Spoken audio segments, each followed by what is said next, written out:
Bulletin में खुशामदीद। Senate में supreme court के जजेस की तादाद 17 से बढ़ाकर 34 करने का बिल मंजूर कर लिया गया है। ऑपोजिशन ने बिल्स की कॉपीज फाड़ के उड़ा दी। ऑपोजिशन अरकान चेयरमैन डाइस के सामने जमा हो गए। बात करेंगे नुमाइंदा जियो न्यूज़ नौशीन यूसुफ से। नौशीन, क्या तफसील है आपके पास? क्या माहौल था ऐवान में जब बिल मंजूरी के लिए पेश किया गया? सेनेट ने तमाम 6 बिल्स जब से कुछ देर पहले कौमी असेंबली से मंजूर हुए थे वो 16 मिनट के अरसे में उन्होंने सेनेट ने मंजूर कर लिए। इनमें आर्मी एक्ट तरमीमी बिल, इसके अलावा नेवी एक्ट तरमीमी बिल, एयरफोर्स एक्ट तरमीमी बिल शामिल है, जिसके तहत जो उनके चीफ से उनकी मुद्दत मुलाजमत 3 साल से बढ़ाकर 5 साल कर दी गई। जबकि practice and procedure bill, high court के जजेस की तादाद में इजाफा और सुप्रीम कोर्ट के जजेस की तादाद में इजाफे के बिल जो है वो वजीर कानून आजम नजीर तारिन ने पेश किए। जबकि जो अफवाज के हवाले से बिल्स थे वो वजीर दिफा ख्वाजा आसिफ ने पेश किए। इस दौरान जो अपोजिशन थी वो अपनी बेंचेस से खड़ी हो गई और वो चेयरमैन डाइस के सामने उन्होंने घेराव कर लिया। एजेंडे की कॉपियां जो थी वो फाड़ती थी और इस दौरान वो शदीद नारेबाजी करते रहे। जबकि हुकूमती सेनेटर्स भी सामने आ गए, जिसकी वजह सिक्योरिटी थी सेनेट की, उससे उन दोनों के बीच में हिसार कायम कर लिया। जी शुक्रिया आपका नौशीन इस तफसील के लिए।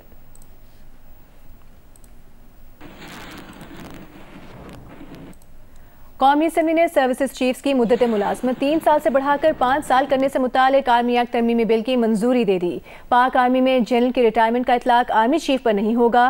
तैनाती, दोबारा तैनाती या एक्सटेंशन की सूरत में आर्मी चीफ बतौर जनरल काम करता रहेगा। कौमी असेंबली ने सुप्रीम कोर्ट के जजेस की तादाद 34 और इस्लामाबाद हाई कोर्ट के जजेस की तादाद 12 करने के बिल भी मंजूर कर लिए। Supreme court practice and procedure act में तरमीम का बिल भी मंजूर। इस्लामाबाद से वकार सत्ती की रिपोर्ट देखिए।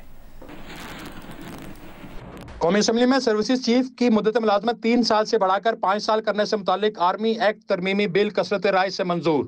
बिल के मुताबिक पाक आर्मी में जनरल की रिटायरमेंट का इतलाक आर्मी चीफ पर नहीं होगा। तैनाती, दोबारा तैनाती या एक्सटेंशन की सूरत में आर्मी चीफ बतौर जनरल काम करता रहेगा। कौमी असेंबली ने सुप्रीम कोर्ट के जजेस की तादाद 34 करने का बिल भी कसरत राय से मंजूर कर लिया। वफाकी वजीर आजम नजीर तारड़ ने कहा, तवील अरसे से केसेस कोर्ट्स में ताखीर का शिकार हैं, इसलिए हम जजेस की तादाद बढ़ाकर 34 कर रहे हैं। कौमी असेंबली ने इस्लामाबाद हाई कोर्ट के जजेस की तादाद 12 करने के बिल भी मंजूर कर लिए। Supreme court practice and procedure act में तरमीम का बिल भी मंजूर कर लिया।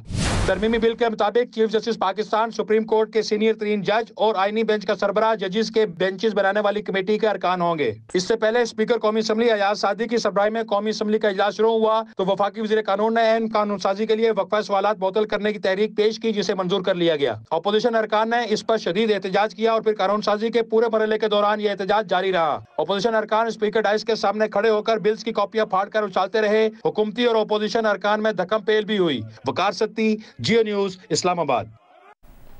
मौलाना फजलुर रहमान ने कहा है कि आर्मी चीफ की एक्सटेंशन या मुद्दत मुलाजमत में इजाफा इंतजामी मामला है, ये सब माजी में भी होता रहा है। जहाँ तक आपका सवाल है आर्मी चीफ के हवाले से, मैं उसको 2 हिस्सों में तकसीम करूँगा। पहली बात यह है कि आर्मी चीफ की मुद्दत मुलाजमत में इजाफा करना, एक्सटेंशन देना, ये इंतज़ामी मामलात होते हैं। ये हर हुकूमत में दिए गए हैं। गो कि मैं ज़ाती तौर पर इसके हक़ में नहीं हूँ, लेकिन फिर भी एक इंतज़ामी मामला है। हर हुकूमत अपने इख्तियार के तहत एक फ़ैसला कर सकती है। ये कोई ऐसी बात नहीं है, एक नहीं होगा तो दूसरा आएगा, दूसरा नहीं होगा तीसरा आएगा। हमारे लिए तो वो भी जर्नल, वो भी जर्नल, वो भी जर्नल। कौमी असेंबली में अपोजिशन लीडर उमर अयूब ने कहा है कि सर्विसेज चीफ की मुद्दत मुलाजमत में तोसी से कई अफसरान की हक तलफी हो गई। फॉर्म 47 की हुकूमत की ये तरमीम मुल्क और फौज के लिए अच्छी नहीं है। चेयरमैन पीटीआई बैरिस्टर गौहर ने कहा कि हुकूमत जजेस की तादाद नहीं बढ़ा रही बल्कि अपनी मर्जी के जजेस लाना चाह रही है। इस वक्त ये तोसी करनी 3 साल से 5 साल तक बहुत सारे अफसरान का हक इससे महरूम होगा। हुकूमत ने जो फॉर्म 47 की शहबाज शरीफ की रिजीम है, इन्होंने जो इस वक्त मुसल्लह अफवाज के सरबराहान के दौरे नौकरी में जो तोसी की है, इंडिविजुअल्स को साइड पे, इनफरादी तौर पे उनको साइड पे रखें, पर ये मुल्क के लिए और मुसल्लह अफवाज के लिए कोई अच्छी चीज़ नहीं है। ये लोग सुप्रीम कोर्ट नहीं बनाना चाह रहे, ये सुप्रीम कोर्ट में जजेस की तादाद नहीं बनाना चाह रहे, ये सुप्रीम कोर्ट में अपने मर्जी के जजेस बिठाना चाह रहे। जिस तरीके से 26वीं तरमीम करके इन्होंने कमीशन को कंपोजिशन कंप्रोमाइज़ किया है, जिसमें से हुकूमत की ज़्यादा मेजॉरिटी होगी, उससे ये कोशिश ये कर रहे हैं कि ये सारी जुडिशरी को सबडू कर ले, जुडिशरी को कंप्रोमाइज़ करे, जुडिशरी को हुकूमत का हिस्सा बनाए, लेकिन ये भूल है इनकी। जुडिशल कमीशन का इजलास कल होगा। इजलास में आईनी बेंच की तश्कील और जजेस की नामजदगी पर गौर किया जाएगा। इस्लामाबाद से अब्दुल कयूम सिद्दीकी की रिपोर्ट।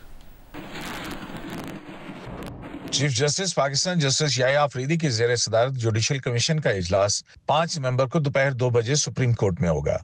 26वीं आईनी तरमीम और जुडिशल कमीशन की तश्कील 9 के बाद ये पहला इजलास होगा। एजेंडे के मुताबिक जुडिशल कमीशन के इजलास में सुप्रीम कोर्ट में आईनी बेंच की तश्कील और इसमें जजों की नामजदगी पर गौर किया जाएगा।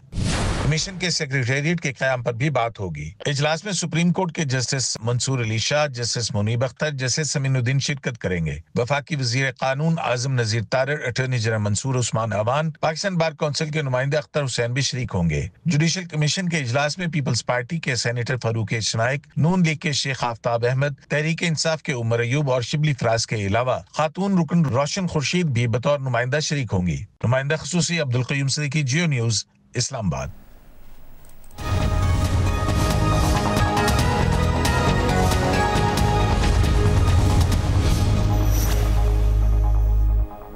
अमरीकी सदारती इंतखाबात पोलिंग डे में एक दिन बाकी है। दोनों सदारती उम्मीदवारों की तवज्जो 7 स्विंग स्टेट्स बन गए हैं। पेंसिल्वेनिया में दोनों सदारती उम्मीदवारों का मुकाबला है। पेंसिल्वेनिया की सूरत हाल से आपको आगाह करेंगे जियो न्यूज़ की नुमाइंदे अयाज अकबर।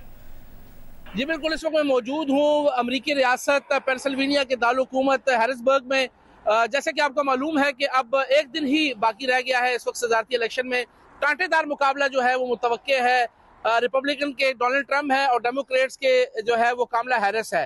अब इस वक्त जो तमाम नजरें हैं वो 7 रियासतों पर है जिनको स्विंग स्टेट्स कहा जाता है। टोटल 50 रियासतों में से इन 7 रियासतों में से जो है अभी जो सर्वे है उसमें 5 रियासतों में कुछ पॉइंट्स के फर्क से जो है डोनाल्ड ट्रंप जो रिपब्लिकन की उम्मीदवार है वो थोड़ी सी उनकी फोकियत है। कल जो इतवार का दिन था, दोनों जो सदारती उम्मीदवार थे उन्होंने कल इन्हीं 7 रियासतों का रुख किया और यहीं पर अपनी कैंपेन्स जो है वो जारी रखी और इसी पर फोकस है दोनों का। इस वक्त जिस स्टेट में मैं मौजूद हूँ यहाँ पर जो वोट है वो भी काफ़ी स्विंग वोट है और अभी तक जितने लोगों से हमारी बात हुई है अब यूँ लगता है कि शायद नेक टू नेक यहाँ पर मुकाबला है। और ये वही स्टेट है जहाँ पर डोनाल्ड ट्रंप जो रिपब्लिकन के उम्मीदवार हैं उन पर एक जानलेवा हमला भी हुआ था जिसमें वो बच गए। उसके बाद ये भी कहा जाता है कि कुछ सिंपैथी वोट जो है वो भी डोनाल्ड ट्रंप को इस रियासत में से मिल सकता है। लेकिन 5 नवंबर की पोलिंग के बाद ही तमाम चीज़ें सामने आएंगी। वज़ीर दिफा ख्वाजा आसिफ ने कहा है कि एक्सटेंशन का सिलसिला अयूब खान के दौर से चला रहा है। हुकूमत ने इसे फॉर्मलाइज कर दिया है। जियो न्यूज़ के नुमाइंदे एजाज सैयद से खुसूसी गुफ्तगू में ख्वाजा आसिफ ने कहा कि दीगर इदारों की मुद्दत भी 5 साल है और इसका मकसद हम आहंगी पैदा करना है। खालिद साहब, आज कानून साजी हो गई, बड़े शोर शराबे में कानून साजी हुई, तो पहले बता दिया जाता अपोजिशन को तो कोई शायद बेहतर होगा। मेरा ख्याल है अपोजिशन को पता था। और दूसरा ये है कि कानून साजी जो है में जब आपने मुखालफत बराए मुखालफत करनी होती है तो आप पहले बताएं या बाद में बताएं, उससे कोई फ़र्क नहीं पड़ता है। मैं आपको एक मिसाल देता हूँ कि हमने जो आज किया है ये एक्सटेंशन अयूब खान से स्टार्ट हुई। उस चीज़ को जो है फॉर्मलाइज किया गया है कि हमने टेन्योर बढ़ा दिया है। बाकी इंस्टीट्यूशन सारे आप देख लें, चाहे वो इलेक्शन कमीशन है, सुप्रीम कोर्ट है, सेनेट 6 साल की है, कौमी असम्बली 5 साल की है, जितनी भी इंस्टीट्यूशंस हैं उसमें हारमनी दी गई है। अब ये एक्सटेंशन वाला सिलसिला जो है ना वो जिस तरह माजी में होता रहा है कि लोग अपने आप को एक्सटेंशन देते रहे हैं, या एक एक्सटेंशन मुझे लगता है जो मिली हुई है ख्वाजा साहब की, उससे पहले तो कोई एक्सटेंशन जो है वो पार्लियामेंट ने नहीं दी थी। तो मैं समझता हूँ कि एक उससे जो है ना ये चीज़ जो है एक कानून का और कोड का और जो आप कह सकते हैं कि थ्रू लेजिस्लेशन जो है एक चीज़ डिफाइन हो गई है। कराची में यूनिवर्सिटी रोड पर जगह जगह खुदाई की वजह से हादसा पेश आ रहे हैं जिनमें शहरी जख्मी भी हो रहे हैं। आज भी एनईडी यूनिवर्सिटी के करीब कार समेत गड्ढे में गिर गया। नुमाइंदा Geo news Raheel Salman university road पर मौजूद हैं, उनसे जानते हैं कि वहाँ क्या सूरत हाल है। कराची की यूनिवर्सिटी रोड इस वक्त मुख्तलिफ तामीराती मंसूबों की वजह से यहाँ पर खुदाई का सिलसिला जारी है और मुख्तलिफ मकामात पर गड्ढे पड़े हुए हैं। इन गढ़ों में हिफाजती बैरियर नहीं लगाए गए थे, ना ही कोई हिफाजती रिबन लगाई गई थी, जिसकी वजह से शहरी हादसा का भी शिकार हो रहे हैं। यूनिवर्सिटी रोड पर ही एनईडी यूनिवर्सिटी के करीब एक गड्ढे में कुछ रोज कबल मोटरसाइकिल सवार गिरा, जिसकी वजह से वो जख्मी हुआ और उसकी मोटरसाइकिल को भी नुकसान पहुंचा। इस वक्त मैं जिस गड्ढे के पास खड़ा हुआ हूँ, इस गड्ढे में गुज़िश्ता रात एक कार सवार अपनी कार समेत गिर गया, जिसके बाद कार को क्रेन के जरिए निकाला गया, जबकि कार सवार भी जख्मी हो गया। ऐसे कई हादसा यूनिवर्सिटी रोड पर पेश आ चुके हैं, जिसके बाद फिर इंतजामिया जागी और यहाँ पर अब बैरियर्स लगा दिए गए। हिफाजती बैरियर इन हादसा के बाद लगाए गए। यहाँ पर मौजूद शहरियों से हमने बात की तो उनका ये कहना था कि इससे पहले ये बैरियर नहीं लगाए गए थे। यहाँ पर मुख्तलिफ तामीराती मंसूबे चल रहे हैं और उन्हीं की वजह से जो है मुख्तलिफ मकामात पर खुदाई का सिलसिला भी जारी है। कई मकामात पर सड़क की चौड़ाई भी कम हो गई, इसकी वजह से यहाँ पर ट्रैफिक भी डिस्टर्ब रहती है। जी, मुल्तान में स्मॉग की सूरत हाल खतरनाक हद तक बढ़ गई है। सदर बाजार में एयर क्वालिटी इंडेक्स 645, जबकि बोसन रोड पर 563 रिकॉर्ड की गई है।